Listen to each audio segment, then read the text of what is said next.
ទីភ្នាក់ងារអភិវឌ្ឍន៍សហរដ្ឋអាមេរិកទីភ្នាក់ងារសហរដ្ឋអាមេរិកសម្រាប់ការអភិវឌ្ឍន៍អន្តរជាតិ USAID គឺជាទីភ្នាក់ងារឯករាជ្យរបស់រដ្ឋាភិបាលសហព័ន្ធអាមេរិកដែលទទួលខុសត្រូវជាចម្បងនៅក្នុងការគ្រប់គ្រងជំនួយបរទេសនិងជំនួយអភិវឌ្ឍន៍ស៊ីវិលដោយមានថវិកាជាង$27,000 លានទីភ្នាក់ងារ USAID គឺជាទីភ្នាក់ងារជំនួយផ្លូវការធំបំផុតមួយនៅលើពិភពលោកដោយមានចំនួនជាងពាក់កណ្ដាលនៃជំនួយការបរទេសរបស់សហរដ្ឋអាមេរិកដែលជាចំនួនខ្ពស់បំផុតនៅលើពិភពលោកសភាបានអនុម័តច្បាប់ជំនួយបរទេសនៅថ្ងៃទី4ខែកញ្ញាឆ្នាំ1961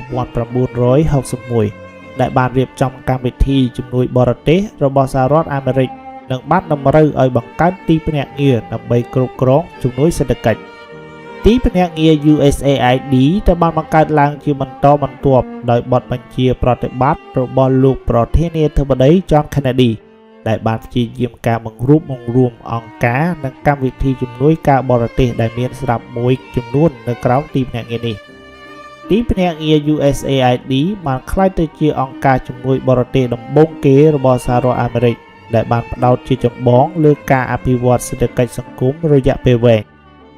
កម្មវិធីរបស់ទីភ្នាក់ងារ USAID ត្រូវបានអនុញ្ញាតដោយសភានៅក្នុងច្បាប់ជំនួយការបរទេស